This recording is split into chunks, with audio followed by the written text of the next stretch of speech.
제가 부임한 지 드디어 한 달이 훌쩍 지나가고 있습니다. 시간은 참 로켓처럼 빨리 아마 이 지구상에 저보다 이 한 달이 빨리 지나간 사람은 없으리라고 저는 감히 말할 수 있습니다. 어찌요 한 달간 여러분들 신앙이 많이 훌쩍훌쩍들 자라나고 있는지요? 아멘. 자, 신앙의 깊이와 그 넓이가 무르익어 가고 있을 때 우리 하나님 얼마나 기뻐할지 모르겠습니다. 그러나 너무 부담 갖지 마세요. 이제 시작인걸요. 차차 한 걸음 한 걸음씩 가다 보면 언젠가 우리 모두가 그리스도의 장성한 분량까지 다 자라날 줄로 믿습니다. 오늘 우리가 읽은 본문에 쭉 나오는 이 베드로, 그의 신앙도 어느 정도 깊이가 있어지고 무르익었나 봅니다. 예수님께서 이렇게 물어봅니다. 너희는 나를 누구라 하느냐? 마치 이 질문을 베드로가 기다렸다는 듯이 선뜻 대답을 합니다. 수 에이 호 크리스토스 호 히오스 투 테우 호 투 존토스. 뭔 소리요? 우리 헬라말로 아마 베드로가 이렇게 감격해서 말하지 않았을까? 영어로 하면 You are the Christ, the Son of the living God. 한국말로 주는 그리스도시요 살아계신 하나님의 아들이시니라. 대단하죠? 이 홍목사 3개국어가 그냥 막 졸졸 튀어나옵니다. 여러분, 저는 3개국어를 한 문장 안에도 3개국어를 동시에 구사할 수 있어요. 한 문장에. 예를 들어 볼까요? 핸들, 이빠이, 꺾어. 핸들, 영어, 이빠이, 일본어, 꺾어, 한국어. 대단하죠? 마태복음 16장 16절에 주는 그리스도시요 살아계신 하나님의 아들입니다라는 이 고백이 얼마나 위대한 고백인지 모릅니다. 예수님을 향한 정확한 그의 정체를 밝히는 신앙 고백이기 때문입니다. 그래서 이 고백 뒤에 바로 이어서 17절, 18절, 19절에서 하나님이 이 베드로를 이렇게 칭찬을 합니다. 17절에서 복이 있도다 하면서 극찬하고 18절에서는요 이 베드로의 위대한 신앙 고백 위에 내가 앞으로 내 역사를 이루어갈 교회를 세우겠다라고 합니다. 그러면서 크게 기뻐하십니다. 19절에서는요 땅에서 무엇이든지 메고 풀면 하늘에서도 메고 풀릴 수 있는 천국 열쇠까지 주신다고 하십니다. 베드로 인생의 최고의 날이 아닐 수가 없겠지요. 그런데요, 바로 뒤에 그 뒤에 이어 23절에는요 베드로 인생의 최악의 날이 펼쳐집니다. 주님으로부터 사탄아 물러가라! 라는 엄청나게 쓴 소리를 듣게 됩니다. 혹시 여러분 살다가 이런 소리 들어보셨는지요? 사탄아 물러가라. 그 소리 들은 사람 진짜 기분 나쁠 거예요. 베드로가 들었어요. 사탄이래요. 오늘 베드로는요 하루아침에 천국과 지옥을 오가고 있습니다. 베드로가 도대체 뭘 그렇게 잘못했기에 사탄아 물러가라라는 이 소리까지 들었을까요? 예수님께서는 오늘 베드로가 경험한 최고의 칭찬과 바로 그 뒤에 이루어지는 최악의 책망을 통해서 우리의 신앙이 복음 앞에서 어떤 모양새로 서야 되는지, 복음으로 관통된 우리가 어떻게 변화돼서 나타내야 되는지를 말씀해주고 계십니다. 자, 볼까요?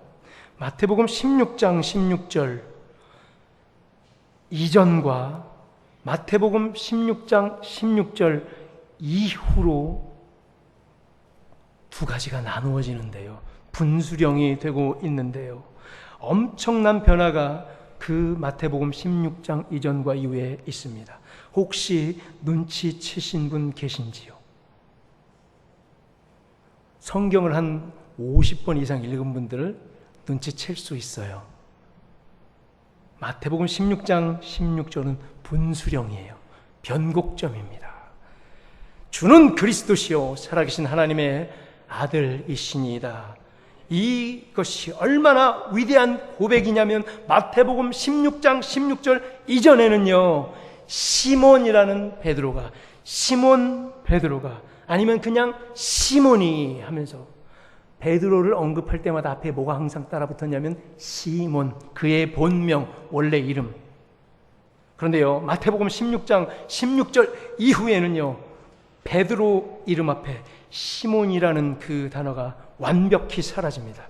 그냥 단독으로 베드로가. 18절을 보면요, 예수님께서 이 위대한 신앙 고백 뒤에 뭐라고 얘기하냐면요, 너는 베드로라 하십니다. 이제부터 너는 베드로라는 말입니다. 네가 베드로라니까. 너의 원래 이름 시몬이었지만 넌 오늘부터 베드로가 되었단다. 요한복음 1장 42절에, 우리 마태복음 말고 찾지 마시고요, 요한복음이 21장까지 있는데요, 그 1장 첫 번째 장 시작하는 장이죠. 그 1장 42절에서 예수님께서 처음으로 베드로를 탁 만나면서 보시고 이렇게 말하십니다. 네가 베드로구나. 너무 반가워서, 아유, 네가 바로 베드로구나. 너무 반가운 거예요. 네가 시몬이구나. 너무 반가운 거예요. 너 원래 이름 시몬이지. 너 나중에 베드로가 될 거야. 이 베드로의 인생을 이미 다 살고 지금 베드로를 요한복음 1장에서 만나신 그 하나님 예수 그리스도께서 베드로를 부르십니다.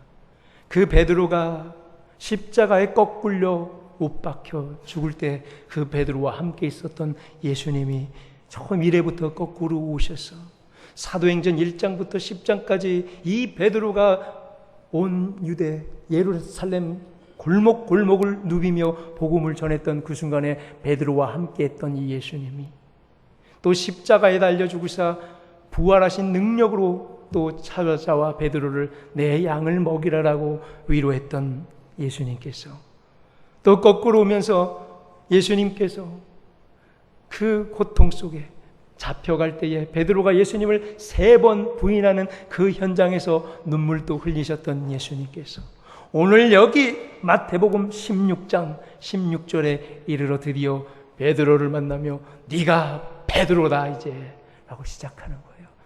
그 이전에는 전부 시몬이었습니다. 거꾸로 가서 오늘 요한복음 1장에서 아직 베드로가 되기 전에 그 시몬을 만나고 네가 바로 시몬이구나. 넌 앞으로 베드로가 될 거야. 장차 너를 베드로라 하리라. 장차 그렇습니다. 베드로는 이게 무슨 말인지 도저히 알아차리지 못했습니다. 뭔 소리야? 내가 왜 베드로야? 난 시몬인데 이 사람 무슨 소리를 하는 거야?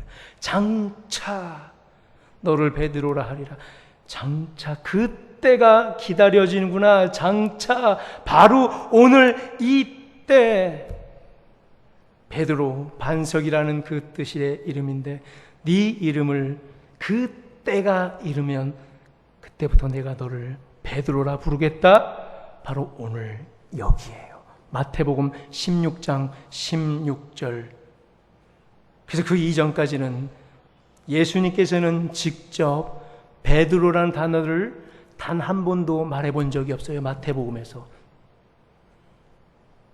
마태복음의 저자인 마태가 그 베드로를 책에서 언급할 때 시몬이라 하는 베드로가, 시몬 베드로가 이렇게 언급했을 뿐이지 예수님은 한 번도 베드로라고 말해본 적이 없어요. 그래서 바로 오늘 이때 요한복음 1장에서 시몬아, 네가 앞으로 베드로가 될 것이라고 첫 번째 말해놓고선 오늘 여기서 드디어 베드로를 보고 시몬을 보고 네가 오늘 여기부터 베드로가 된다. 그 아름다운 신앙 고백 이후로부터 말이지요. 우리 이 시간에 옆 사람이랑 한번 이렇게 연습해 보겠습니다. 베드로의 이 귀한 고백을 함께 내 고백으로 받고 주는 그리스도시요 살아계신 하나님의 아들이시니다. 이 중요한 고백을 우리 서로 확인하면서 옆 사람이랑 나누겠습니다. 주는 그리스도시요 살아계신 하나님의 아들이십니다. 아멘. 신앙의 분수령 21절을 봅니다. 이때로부터라고 시작하고 있어요. 이때, 드디어 때가 찼다는 말이에요. 신앙의 수준이 어느 정도 높은 단계에 이르렀다는 말이지요. 이러한 멋진 신앙 고백을 할 정도의 수준이 이제 되었구나. 그렇게 고대했던 그 순간 시몬이 그 시몬의 딱지를 떼고 단독 베드로가 된 그 순간, 이때로부터 예수님께서는 엄청난 것을 이제 시작하려 합니다. 바로 당신께서 이 땅에 오신 이유를 이제야 본격적으로 때가 이름에 시작합니다. 21절에 이런 글이 있죠. 당신이 유대 종교 지도자들부터 많은 고난을 받고 죽임을 당하고 제3일에 살아날 것, 그것을 제자들에게 비로소 나타내십니다. 때가 이름에. 뭐라고요? 예수님께서 유대 종교 지도자들에게 많은 고난을 받고 죽임을 당하고 제3일에 살아날 것, 이걸 다른 말로 뭐라고 그러죠? 이걸 복음이라고 합니다.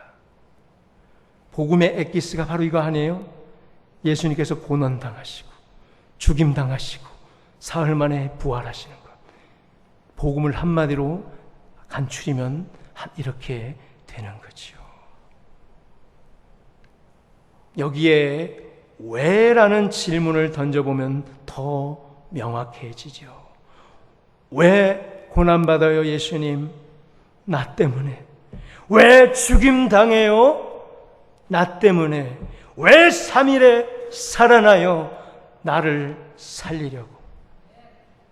그러니까 왜요? 왜? 나 때문에 왜요? 내가 무슨 자격이 있다고 왜요? 주님께서 말씀하시죠. 왜냐하면 너는 아무 자격이 없지만 내가 너를 사랑하니까. 복음 그 자체죠. 이 위대한 신앙 고백 이후에 예수님께서는 복음을 본격적으로 실행에 이제 옮기려 하고 계십니다. 막연해 보이는 복음, 이 복음이 개개인들에게 실제가 되도록 구체적으로 알려주시려고 이제 본격적으로 때가 이름에 시작하려 하십니다. 복음이 뭐죠? 당신이 생각하는 복음이 무엇입니까? 라고 누가 물은다면 갑자기 쑥 누가 들어와서 집사님, 복음이 뭐죠? 권사님께 생각하는 복음이 뭐죠? 여러분 뭐라고 대답하겠습니까? 갑자기 쑥 내밀면 당황해요. 복음이 뭐 저거 좋은 거죠. 아직 정리되셨습니까? 그래서 이 신앙의 분수령, 이 변곡점을 넘어서는 이 순간에 예수님께서는 복음이 바로 이거다라고 설명하십니다. 복음이 실제되는 삶이 바로 이러한 것이다. 복음이 나를 관통하고 나온 그 사람은 이렇게 한번 살아봐라라고 복음에 대해서 구체적으로 예를 들어 설명해 주시려 합니다. 자, 오늘 우리가 16장을 읽었잖아요. 그저 이렇게 쓱 넘겨볼 때 바로 이 사건 뒤에 17장에서 소위 말하는 변화산 사건이 나와요. 높은 산, 변화산이라는 꼭대기에 환상처럼 구름 속에서 존재하는 것이 복음이 아니라고 합니다. 높은 산 위에다 초막을 3개를 지어놓고 자기들끼리 모여서 우리가 여기 있는 것이 너무나 좋습니다라고 자기 만족에 빠져서, 자기 감정에 빠져서 있는 것이 복음이 아니라고 합니다. 빨리 내려와라. 빨리 내려가라 세상으로. 17장 뒷부분에 세상에 내려왔더니 누가 나타나요? 간질병으로 심히 고통하는 어린아이가 등장합니다. 복음은 실제해요. 어떡할 거예요, 이 어린이? 병들고 고난한 자들을 고치고 위로하는 것이 복음이라고 합니다. 제자들이 능히 고치지 못하니 예수님께서 믿음이 없고 패역한 세대여라고 제자들을 꾸짖습니다. 입만 살아서 말로만 떠드는 복음이 아니라 삶의 현장에서 실제를 한번 이루어 봐라라고 이 패역하고 믿음이 없는 세대여 야단을 치십니다. 병들어 아파 죽어가는 자가 여기 있는데 그저 다가가서 많이 아프시죠? 복음을 믿으세요. 그래서 이제 아프죠? 죽으면 꼭 천국 가세요. 이게 복음입니까? 이게 복음이에요. 백날 떠들지 말고 약을 갖다 주든지 수술을 해 주든지 119를 부르든지 의사를 갖다 모셔오든지 고치라는 거죠. 배고파 굶주려 있는 사람이 있어요. 열흘 동안 못 먹고 배고파 굶주린 사람이 있다고 칩시다. 다가가서 배고프지요? 복음을 믿으세요. 배고파 굶어 죽고 나면 꼭 천국 가세요. 이게 복음입니까? 백날 말로만 떠들지 말고 빵 1개 갖다 주라는 얘기죠. 그게 복음입니다.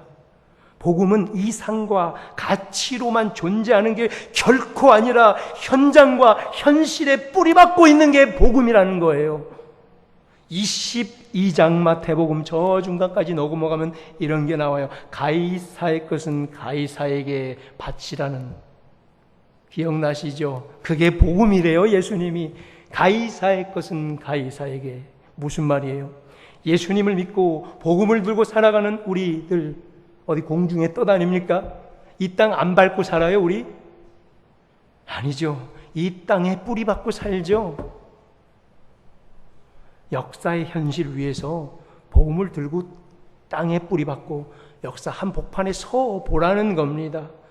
높은 역사 의식을 가지고 일부러 땅의 현실에 내가 묶여주라는 거예요. 나는 자유인이지만 굳이 그렇게 할 필요가 없지만 저 낮고 낮은 자에게 충성으로 내려가서 일부러 묶여보라는 거예요. 더럽고 냄새나고 구질구질한 세상에.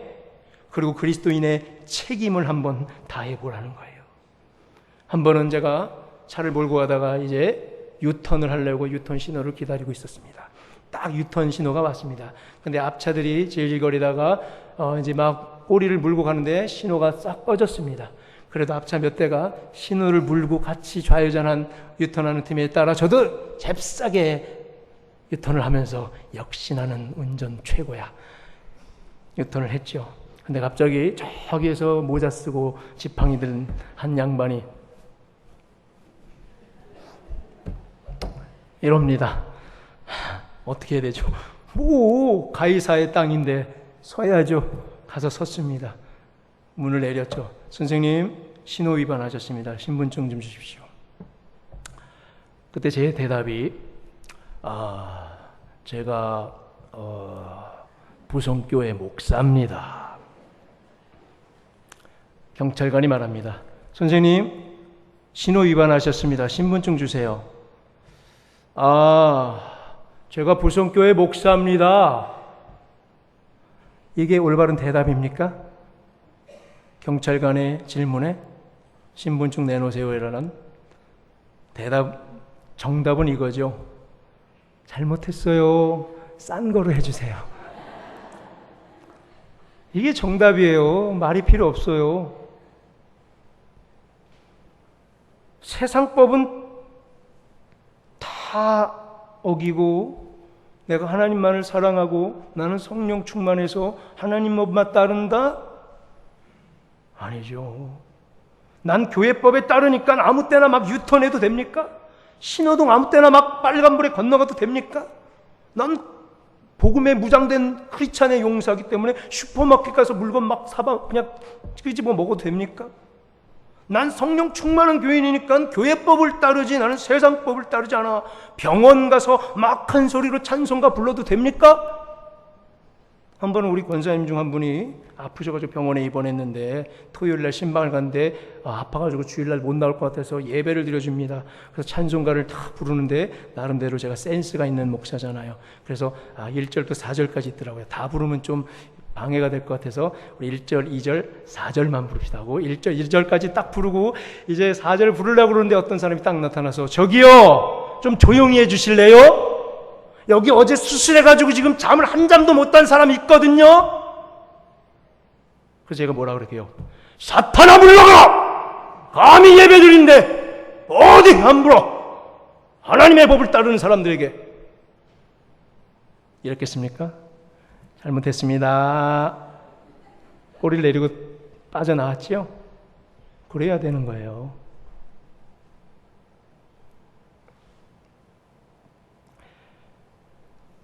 신호등은 기다려야 하고 물건은 돈 내고 사 먹어야 되고 병원에서는 조용히 해야 되는 게 가이사 땅의 법입니다. 세상법 다 이기고 다 어기고 하나님은 당신을 사랑합니다 라고 말하면 그게 복음입니까? 내가 발 딛고 살고 있는 세상 그 존재 방식 내가 존중하고 질서 또한 정직하게 지켜내야 하는 게 복음입니다.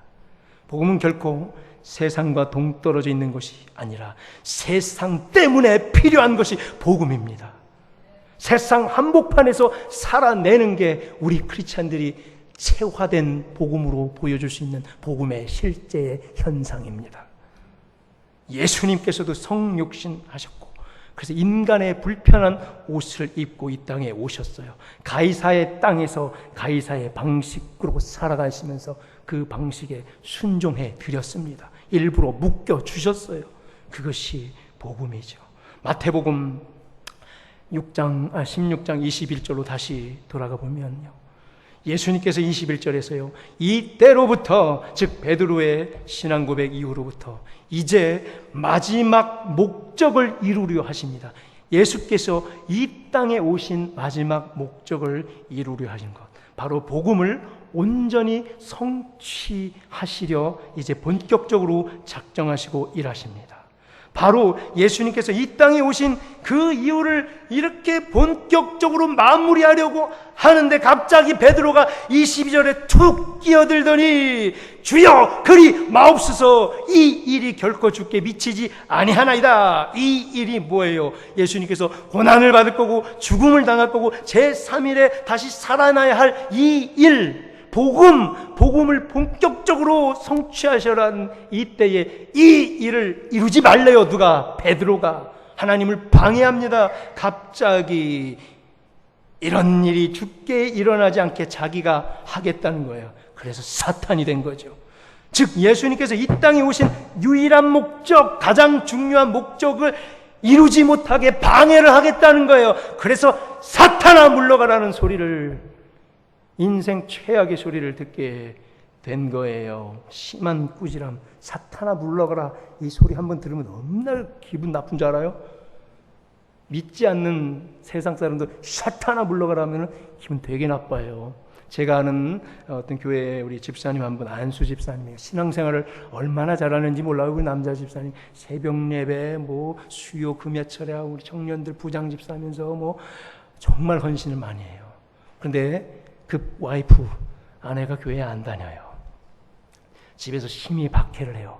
저 인간은 저거 집안은 돌보지도 않고 뭐 아이들 뭐 놀아주지도 않고 맨날 그냥 호곤날 그냥 교회만 가고 뭐 돈은 교회다 다 퍼다 주고 그냥 꼴도 보기 싫다고 맨날 바가지를 긁는 거예요. 이 아내가. 그래서 하도 그냥 열받아가지고 못 참다 그냥 참다 사탄아 물러가라 해버린 거예요. 실수로. 그랬더니 어떻게 했겠어요. 와이프가 회개하면서 주여 내가 잘못했습니다. 앞으로 내가 열심히 교회에 나가겠습니다. 이랬겠습니까? 그 여인이 뭐라고 했냐면 그래? 사탄의 매운맛을 보여주마. 한 달 동안 빨래 안 해주고 밥 안 해주고 아무것도 안 해줘. 한 달 동안 그 안수 집사님 거의 노숙자가 됐습니다. 이 말을 함부로 사용하면 안 됩니다. 이 위대한 신앙 고백을 하긴 했지만 베드로 사람의 일을 도모했다고 하나님 예수님께서 말하면서 사탄아 물러가라고 했습니다. 사람의 일을 도모하면 그게 사탄의 공작에 말려드는 거라고 하는 거지요. 위대한 일을, 위대한 신앙 고백을 했지만 이 베드로가 하나님의 때에 이르러 이 엄청난 성령에 사로잡힌 바다 그 위대한 신앙 고백을 했지만 이 고백은 아직 인격적이고 책임 있는 고백이 아니었어요. 성령에 취해 고백은 해버렸는데 몸이 안 따라가는 거예요. 우리도 가끔 그런 적 있죠.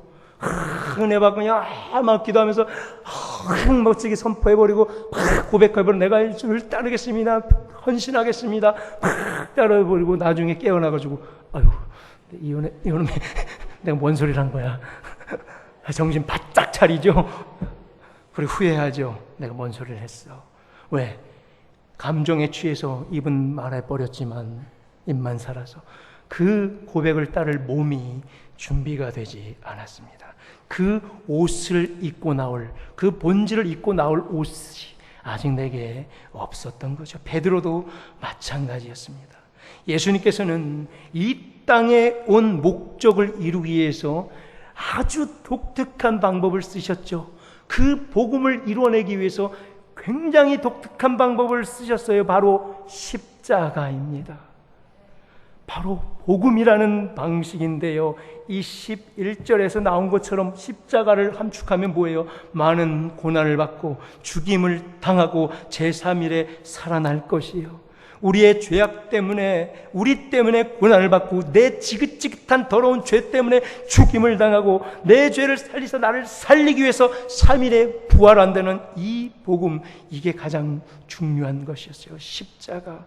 그런데 베드로가 감히 인간의 상상력의 그 한계와 자기가 지금까지 경험했던 그 경험치의 한계를 어디서 들이대면서 자기가 지혜로운 양 하나님의 놀라운 일 앞에 간섭하고 있는 거예요 지금. 그래서 예수님께서는 23절에 사탄아 물러가라는 이후에 네가 하나님의 일을 생각하지 아니하고 도리어 사람의 일을 생각하는도다라고 책망하는 거예요. 혹시 우리는 어떻습니까? 베드로인 양 잘난 체하며 나서며 내가 다 아는 양 하나님의 엄청난 일을 방해하고 있지는 않은지요. 사람의 책략과 계획을 도모하면서 하나님의 일을 하는 양. 이것은 본질이 옷을 입고 나올 베드로가 아직 준비가 안 된 것과 똑같습니다. 성령이 옷 입고 나올 내 자신이 문제예요. 교회가 문제가 아니라 기독교가 문제 아니라 성령이 문제가 아니라 그 성령님을 담지해내지 못한 이 몸뚱아리 내 몸이 문제인 거예요. 이제 말씀을 맺습니다. 많은 학생들이 청소년들, 대학생들 크게 수련회 때 주로 은혜를 받고 하나님을 만나죠. 그들의 간증을 들어보면 한결같이 수련회 때 예수님을 만났습니다 합니다. 눈물 빼고 콧물 빼고 예수님께 엎어지고 꼬꾸라지고 했던 그런 기억들 다들 있으시죠. 자, 이것이 진짜로 예수님을 발견하고 만나는 것인지 아니면 집단 최면, 옆에 친구가 오니까 그냥 나도 그냥 울었어. 옆에가 울어서 나도 허벅지 그냥 찔러가면서 아파서 울었어. 집단 최면인지 아니면 일시적인 감정과 흥분에 의한 자극인지 어떻게 합니까? 아니면 진짜 예수님 만난 건지. 복음이 내 개인이라는 이 인격에 실제화돼서 나타나고 있는 현상인지 아니면 내가 잠깐 어디서 달달달달달 외워서 3박 4일 어디 가가지고 잘 꿰어 맞춰가지고 외운 결론만을 들고 입만 살아서 달랑 서고 있는 건지 과연 어떻게 알 수 있을까요? 바로 매일매일의 일상의 삶 속에서 인격적이고 책임 있는 그 태도와 그 과정이 얼마나 지속되는가로 판가름 납니다. 이게 바로 신앙이고 이게 복음으로 체화된 우리 신앙인들, 그리스도인들이 내뿜어야 될 신앙의 자세인 거죠. 이에 예수님께서는 24절에서 확실히 단도질을 하고 계십니다. 확실히 밝혀주고 계십니다.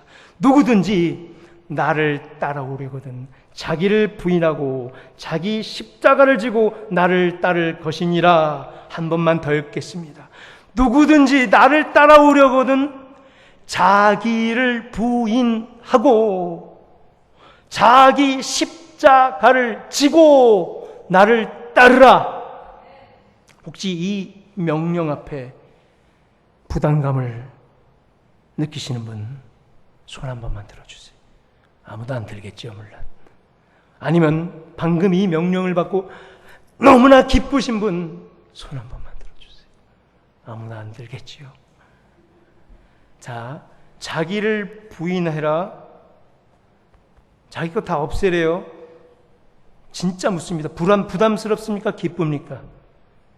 자기 걸 다 없애래요. 내려놓으래요. 네 거. 예를 들면 자존심 부인하래요. 내가 일부러 다 계획해가지고 내가 멋지게 이번에 내 이름이 드러나려고 그랬는데 그거 부인하래요. 내가 이번에 딱 자랑하려고 그랬는데 그거 부인하래요. 내 명예가 좀 이번에 딱 드러나려고 했는데 그거 부인하래요. 그러면 싫죠. 그 명령 부담스럽죠. 거북하지요. 근데 거꾸로 내가 너무나 아프고 괴로워서 이 몸에 이 가시 같은 질병 때문에 속상해 죽겠는데 그거 부인시켜준대요. 기뻐요? 안 기뻐요? 기쁘죠.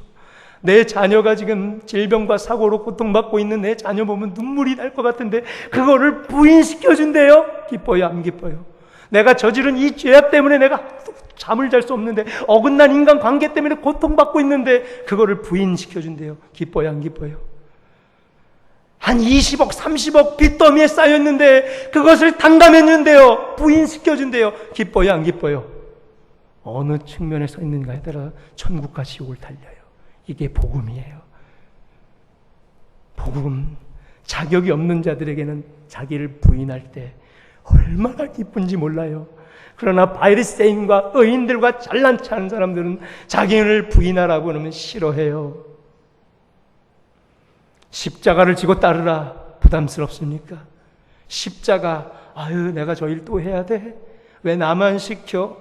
고통의 십자가, 멍에의 십자가, 무거운 십자가, 지기 싫은 십자가, 불편한 십자가면은 거북스럽죠. 십자가를 지고 가라고 그럴 때. 그런데 만약에 그 십자가가 고난과 고통과 죽음의 십자가가 아니라 부활과 생명의 능력 주는 십자가라면 어떻게 할 겁니까? 서로 지겠다고 달겨들지 않겠습니까? 바로 오늘 예수님께서 핵심을 말합니다. 자기를 부인하고 십자가를 져라. 내가 너희들의 그 연약함과 그 불순종과 죄악과 연약함, 질병과 고통과 한숨을 다 지워주겠다. 오히려 너희가 살아날 수 있고 새로운 능력으로 설 수 있는 능력의 십자가를 너희에게 주겠다는데 두렵습니까? 기쁨으로 아멘하고 달려가야 되는 우리 모두 될 줄로 믿습니다. 복음은 바로 자기 부인입니다. 복음은 바로 십자가입니다. 복음은 바로 예수 그리스도입니다. 그리고 복음은 삶의 투철한 현장 속에서 살아내야 할 우리의 책임인 것입니다. 복음은 선포하는 것이 아니라 살아내는 것입니다. 복음은 고백하는 것이 아니라 책임지는 것입니다. 기도하겠습니다.